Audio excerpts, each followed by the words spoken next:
More and order Allison-C on the New Earth page at rense.com. Highest quality, an amazing variety of 100% organic food storage products. It's called Numana.com. In addition to the best in food storage, they even have an incredible high-tech little wood stove that can boil your water or heat your food 24/7, rain or shine. I urge you to do your own research and taste the difference in Numana's highest quality foods. Better yet, order a starter pack for only $19.95 and prepare to be amazed. Numana's food products have a 25-plus year shelf life. They are GMO free, contain no preservatives, and are completely American made.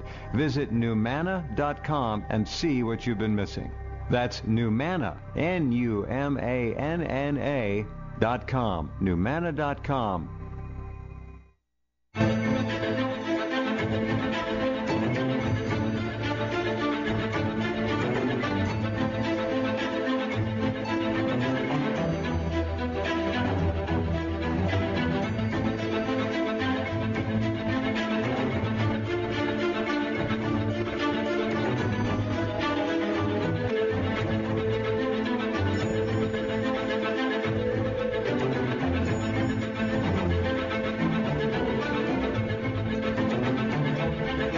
And welcome back. We're going to talk to Richard Allgaier this hour, and in a way it's hearkening back to his wonderful, incredibly successful career, 34 years, I believe, as a Hawaii fixture, anchorman, reporter, researcher, just out there in the field doing it all. He's done it all. He's seen it all. He's an amazing credit to our profession. And it's always fun to have Dick Allgaier on the program. This will be a rather somber program because of how many people have lost everything on the Big Island. And you know what I'm talking about. I'm talking about the volcano. There are now 154 million results for a simple search on that big search engine for Hawaii volcano. The pictures, incredible pictures. We're going to look at some this hour. We're going to talk to some people who have been directly involved with this and who have lost everything. Fortunately, not their lives, but it's a very bitter thing to have to confront and somehow survive. Hello, Richard. Welcome back.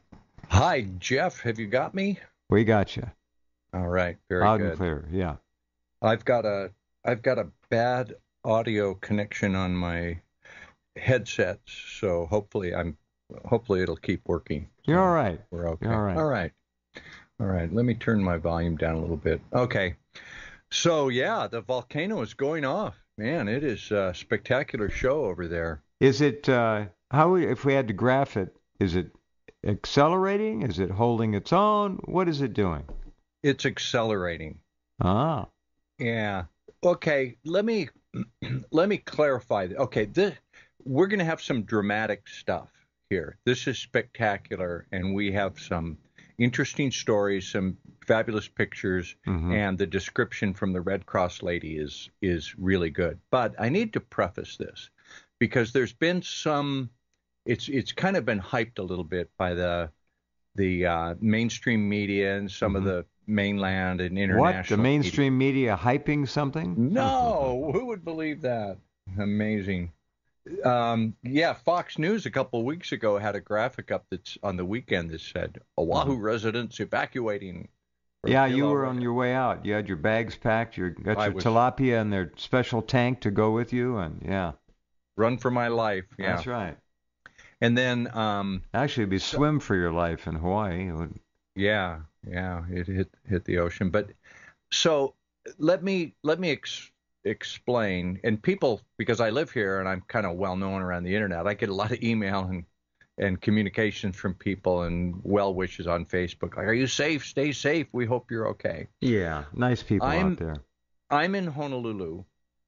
I'm in a place called Makiki on the island of Oahu. And there are a number of major islands in Hawaii. Up to the northeast is Kauai, and then Oahu. 7, right? Yeah. Something like that? Yeah. And so the big island is the farthest south. It's the biggest island. And what there's a hot spot over the base of the ocean, a hot spot where magma comes up. Mm-hmm. And the island chain is moving northwest at 4 inches a year. Mm-hmm. So there's a whole island chain, the Northwest Hawaiian Islands, that are just atolls that used to probably be islands millions of years ago. So the land goes over this hot spot and the magma comes up and it forms a huge mountain, and it comes up out of the ocean, Mm-hmm. and you have an island. And then those islands move on. So Kauai is very inactive. Oahu is less active. Anyway, I'm giving a long science lesson here. Just let me say that for those of us in Honolulu, the volcano on the Big Island is about 230 miles away. You can't see the smoke then. Well, no. When the wind is right, we get the fog. It gets hazy here, and it does affect your breathing. I mean, it is pretty nasty when the wind stops blowing and that drifts up. So we do have an effect, but it's not like lava is going to be running down the street in downtown Honolulu. No, but in other words, it's far enough away where you can't see smoke, you can't see the glow at night. You just, it's too far. Yeah. So down over the horizon. Okay. And people on the Big Island is a large island, and people up north, people even 30, 40 miles up from the volcano, Kilauea, they're not in danger. Like, there's not lava going to be forcing them from their homes. And the air can be funky depending on the way the wind blows. So this is a very localized disaster. And it's people that have chosen to live in an active volcanic zone because it's very beautiful there. It's very peaceful. It's lush. It's a nice place. It's just you have a volcano up the road, and from time to time, it gets active, and it's very active right now. Yeah, I don't remember anything in my lifetime to match this. Maybe you do. I never heard about it if there was anything.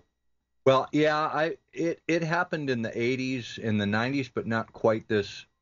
I don't think we had the internet. How many vent openings are there? Oh, geez. I think there are at least 20. Yeah.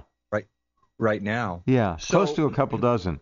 By the way, the latest is, just in case you didn't hear this, Mount Kilauea's eruption, which geologists say is among the worst events in a century, and from one of the world's most active volcanoes, the Puna Geothermal Venture power plant. It's a geothermal power plant which provides about 25% of the power to the Big Island, has been closed since shortly after the eruptions began, and apparently it's in some, at least modest, danger at this point. Well, they sunk some wells. It's nearing the Puna power plant. All right. Yeah. Well, what it was, it's a geothermal power plant. Yeah. And they put wells down. Can you say Atlantis? Like let's drill to the core of the earth under a volcano. So what they've done is they're closing that up and they're shutting it down. They're trying to fill those in, and you just can't fool with Mother Nature. So a little more history here. In the early 1900s, I think it was about 1910, there was a very explosive event at Kilauea, and then it kind of simmered down, and it started erupting again in 1983. And I began covering it as a reporter in 85. In 86 and 87, I got to go over. And I'll tell you. So it lasted years, is what you're saying. Oh, it's been erupting since 83, on and off. Yeah, it's been going on. This current tragedy could continue for the foreseeable future. No one knows. No one knows. It's when my dad worked for U.S. Steel, and we moved to Salt Lake City because they had a steel mill in Orem, Utah, that was built during the World War II to get it in from the coast to protect it farther inland. So my dad was a PR guy for U.S. Steel, and when I was 10 years old, he took me to the steel mill. I remember I used to drive by with him numerous times, and they had this slag heap, so they'd bring out these these railroad cars with a big, huge bucket of molten leftover stuff, and it would tip and it would run down the hill. So it was man-made lava. And I'll tell you, as a 10-year-old, that was like about a 9 out of 10 for a cool thing to see. That was like man-made lava. It was, I'll always remember the sight of that. When I got to see the volcano, when you see the natural forces of this earth, when you see magma come up from the earth, molten lava, it is just absolutely. The first time I saw it, I had to just sit there and absorb it when it was over. It was like, wow, to see it in real life. Right. Well, the people that saw many atomic bombs was the eventual call in terms of equal power, but it was huge, huge. Yeah. So what we've got going on now over there is it's affecting, there are more and more fissures coming up. It's destroying homes. It's cutting off roads. Red hot lava flowing down the street. You've got lava spattering and coming up, and a guy got hit over the weekend. Did you hear about that? Shattered his leg, yeah. Yeah, he was seriously injured. So you got that. People being forced to evacuate, and then the air quality. There's lava that comes out and strikes land. It throws off sulfur dioxide. And the times I've covered the volcano and been up close to it, I should have put the picture of me. Maybe I can find it on a break. No, is that sulfur dioxide? Is that rotten eggs? Yeah. But it's more it's a rotten egg smell, but what it's more of is like an caustic taste in the back of your throat, a very acidic taste. You can, like, in the back of your nasal passages and down your throat. Well, that would you're reminding me of what I went through and so many others did, Fukushima, when it hit up here. Yeah. That radioactivity was not fun, and it did much the same kind of a thing. Yeah, so it's volcanoes are very beautiful, but not that pleasant to be around. And the lava, when you get up close to it, I walked up to where it was sizzling and just kind of like doughy consistency. You can't get too close to it. It's 2,000 degrees. I mean, it's really, really hot. It's like you get within 15 feet of it, you shield your face. Type of thing. Very, very, very hot, but spectacular. So you got the sulfur dioxide when it hits land, and that's nasty. That's not good to breathe. Then when it hits the ocean, it reacts. There's a chemical reaction with the salt water, and it makes hydrochloric acid. So you get this, what they call lays. It's a lava haze, and the lays that's really bad. They've closed off portions of the ocean. They're really it's hard to get up close to this thing now. Like, Jeff, I was really thinking of doing this. I'm kind of still considering it, just taking my camera and hopping on an airplane. Don't forget your drone. And you can't fly a drone next to it, but I wonder if I could. I know I'm friends with one of the top guys in the Army National Guard here. I used to work in the newsroom with him. If I could get permission, I'd go over and say, "Hey, let me do some drone work for you." But yeah, you can't fly over it. You can't. It's all off limit for drones. So I'd have to sneak in. Why? Oh, they're saying, because we have helicopters, emergency helicopters, and we don't want people. They don't want looky-loos going over there, and they don't like drones. And they said, you'll get in the way of the helicopter. If we have to have an evacuation, we can't have any drones in the air because I get helicopters to evacuate people. So, but yeah, I was, that'd be a cool YouTube video. So, hi, I'm Dick Allgaier. Here I am in my house in Honolulu. I'm going to go see the volcano. Like, how far is it from? Okay, I'm driving to the airport. Now I'm getting on the plane, Hawaiian Airlines. It's a 45-minute flight. Landing in Hilo. Hilo's a quaint little town, old Hawaiiana, and there's the bay. I'm getting to rent a car. Now I'm driving 35 miles down to there's the roadblock, and let's see if I can get in. The coolest thing. It's a natural. That's a natural. Yeah, maybe I'll do that. It'd be a good YouTube. I'd get some hits on that. It cost me, I don't know, $150 to do it. And I got a friend over there. Actually, we're going to hear from him probably in a few minutes. I interviewed a friend. I'll play for you. But yeah, that'd be a good. I think you should do it, but don't get too damn close to it, huh? No. Well, I don't think they'll let you. But how about that guy that is doing the live broadcast from his house? I sent that to you today. Isn't that wild? That is hypnotic, if you look at that. Can you imagine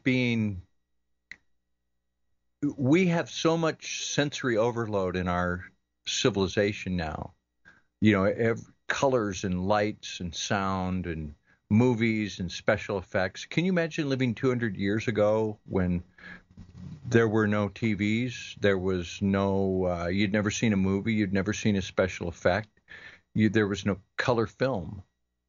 And can you imagine the ancient Hawaiians, like thousands of years ago, and they get off their canoes and they see this, and they didn't know what it was. Like, wow. Just being someone who's never seen anything that intense and coming upon it. They worshipped it. It was the goddess Pele. Wild stuff. There are some amazing pictures, though, and video, for sure. I hope we can get some people. Do you have anybody we need to call? No, I recorded it. Okay. If we can play that the Red Cross lady. Yeah, you've got that. I put that up for you to play. I've got and then that. I have one I can play from this end. Okay. Hold on a minute. Sure, her description is pretty. You want me to pick it up at about 2 minutes? Yeah, or you can play the whole thing, because she talks about how many people they're helping over there. Yeah, it's not that long. Red Cross shelter director on the Big Island, and she was, shall we say, duly impressed. Well, she's not from Hawaii. She's from the mainland, and she volunteered to come over here because there was a need. She didn't sound like it. No, I didn't know that. That makes sense. No, when I called her phone number is 619. I think it's San Diego. So, Red Cross has people that respond, and they get a team. So right. She came over, and she was a good interview. Yeah, it was very good. You didn't have to pull anything out of her. She knew how to present it. Yeah.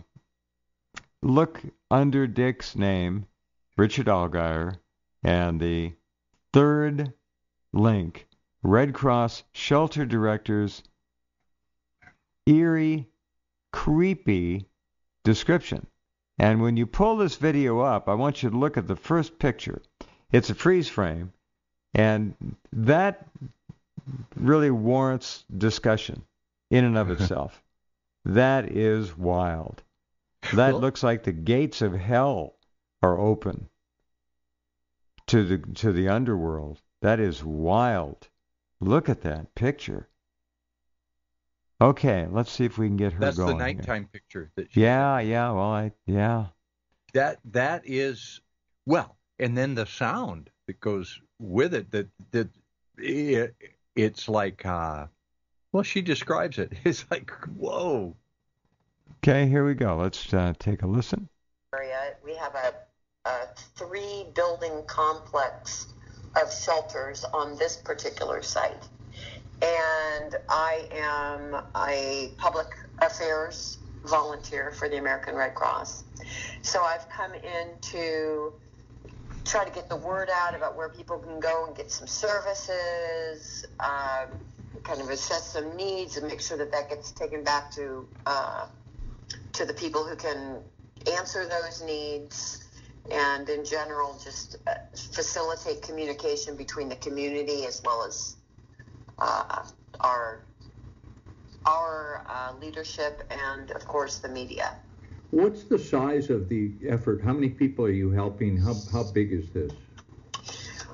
Well, currently we have had a total of 447 people register in our shelters. Now that number is a bit deceiving when it comes to how many people we've been providing services to, because a lot of people are choosing to live not inside of a shelter, but outside in tents. So we are not necessarily counting them in our numbers, but we are providing services to them, whether it's disaster health services, disaster mental health services, meals, if they come in and they need toiletry items, comfort kits, blankets, things like that. But they aren't necessarily registered in the shelter. How is this disaster different than other natural disasters, like a hurricane, a tornado?